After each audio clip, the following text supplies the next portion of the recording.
Tourist. Did some recon on the best route to the station. Bourbon Street is blocked, no go. 2 ways around it. Head north on St. Peter, then slip through the back patio of the Maison, or south on St. Peter. Cut through Preservation Hall. Bingo. Blockade circumvented. Broadcast booth is up on the 3rd floor. As far as I could tell, tower isn't heading up there. Sticking to the ground floor. Weird. No clue what that's all about. Before you roll out, make sure you snag a few goodies I left behind the bar downstairs. Keep it sneaky. Barnes.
tourist. I'll take point. Cover me.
Hopefully you're in range, tourist.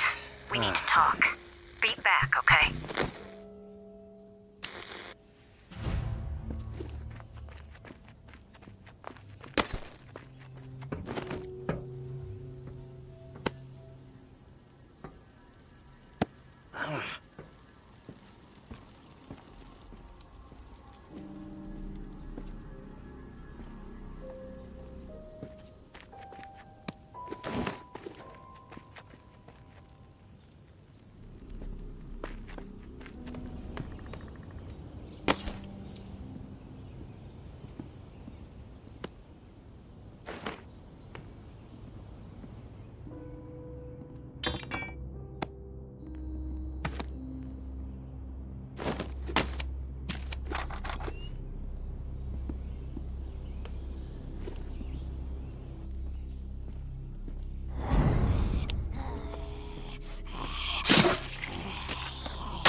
took the tower together.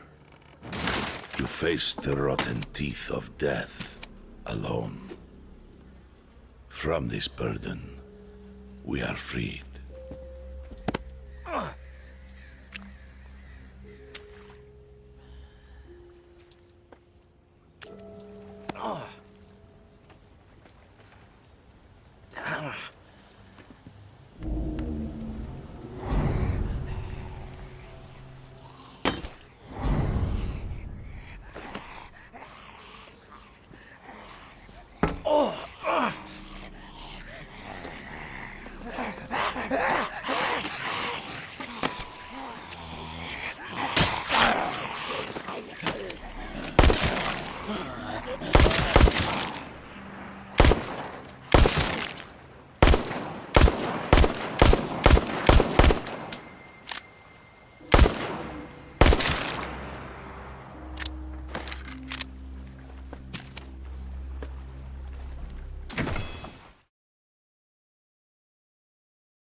4:17.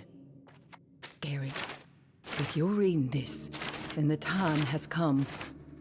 Things have fallen apart. Umbra and I are on the run. But you missed us, or we missed you, or maybe you were never here and will never read this. Maybe Carmen was right. Maybe you took the walk. Maybe I am writing this to a ghost.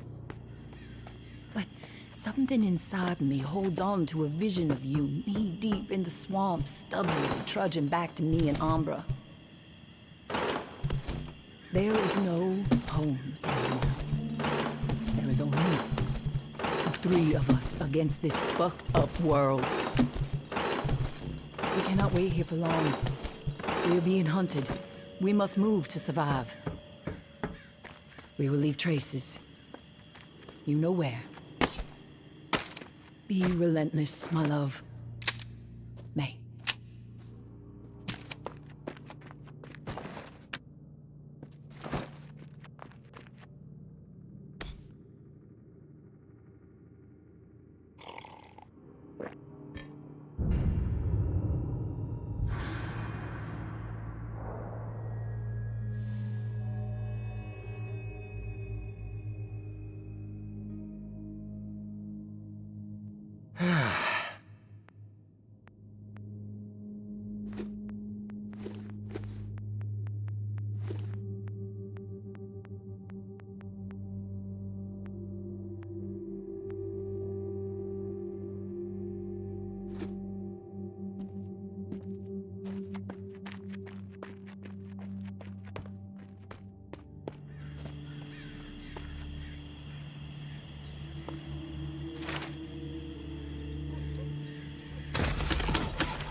Coming at you on all channels, people. The Pond King is open and the dealing can commence. Valuable supplies.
Tourists, we've been staring at that door for hours hoping you'd come through it. Damn good to see you. Hey. What's the matter? The priest put you in a bad mood? He can be a pushy son of a bitch. Sounds familiar. Can it, Dez? What did Father Carter have to say? Too much? That dude likes flapping his gums. Bottom line, he's down with the concept. He did have a few stipulations. He gave me a letter to give to you. That son of a bitch. All right, put it in the drawer.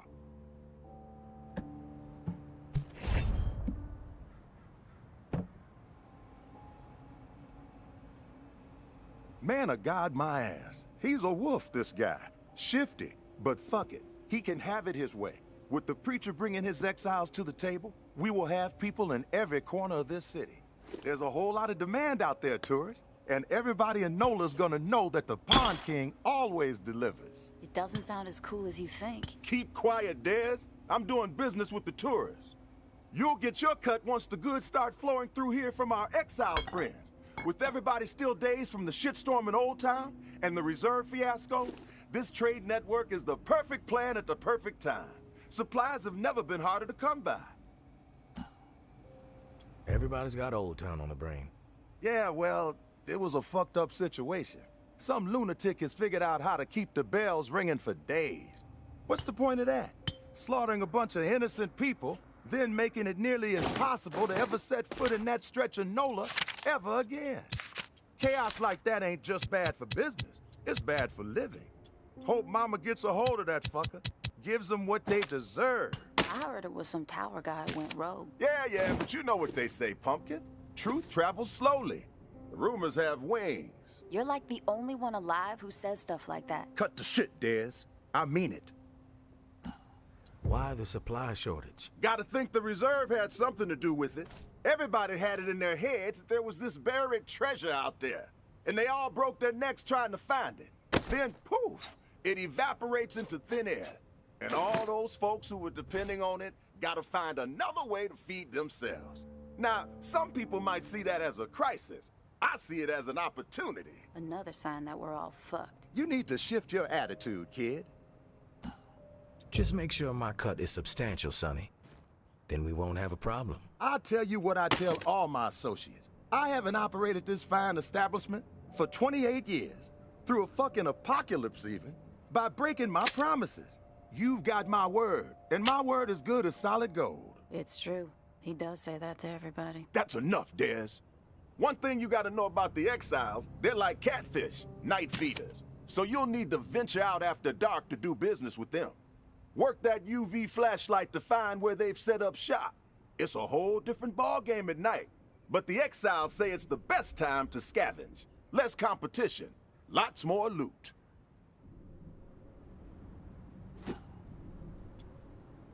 I'm not scared of the dark. I dig it. Soothes me. Okay, Dracula. Just giving you a heads up. Listen, while you're here, I got a favor to ask you. It would help the trade network out a whole lot. Our old friend Henri, he had stuff hidden all over this town. He was like a fucking squirrel. Couple of nuts here, couple of nuts there. Most of it I could care less. But he and I were in the middle of a deal for one of those stashes, and then he got himself dead. I happen to know where he hid it. You can keep whatever else you find, but the batteries, those belong to me. You expect me to risk my ass for 9 votes? It may seem trivial to you, I know, but the whole trade network relies on batteries to keep in touch. I know more than a few exiles who would gladly exchange their firstborn for one damn 9 vote. Fine. I'll fetch your damn batteries. So it sounds like we got us a deal then. The spot ain't too far from here. An old recording studio in the French Quarter. Lots of fond memories. Henri and I used to do session gigs there. Him on slide, me on bass. We even played with Slim Dog Fortune once, if you can believe that. You knew Slim Dog. I most certainly did. Not like Henri. Those two played together for years. But I spent enough time with the legend to know how special his talent was. Back in the day, after Slim Dog met his maker, Henri would always be boasting about how Slim Dog told him he was the best slide player he'd ever seen. Even better than Slim Dog himself. Ha! Oh man, I miss that fool Henri. And he could play, there is truth to that. But better than Slim Dog? Come on now. The cat who owned the recording studio was a lunatic, Martinique the Martian Driscoll. He was a bit on the paranoid side, thinking everyone was out to steal from him. Didn't trust us musician types as far as he could throw us out the front door. He was always switching the door code, sometimes every other day. Doesn't sound paranoid to me. Probably had good reason. You sure did. Let's just put it this way. The man had secrets he needed to keep. The Martian was something of a ladies' man. Had a dalliance with a different lady every week. So he set himself up with a private suite at the Hotel Eclair. Every time he changed the door code to the studio, he'd leave it there for whoever he had coming around. You find room 212, you find the code. Room 212. Got it. One last thing. We're not gonna be keeping regular business hours from here on out. Security reasons. I'm sure you get it. We'll shout out on the radio when the doors are open, so stay tuned in. Good luck to you, tourists.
Ah!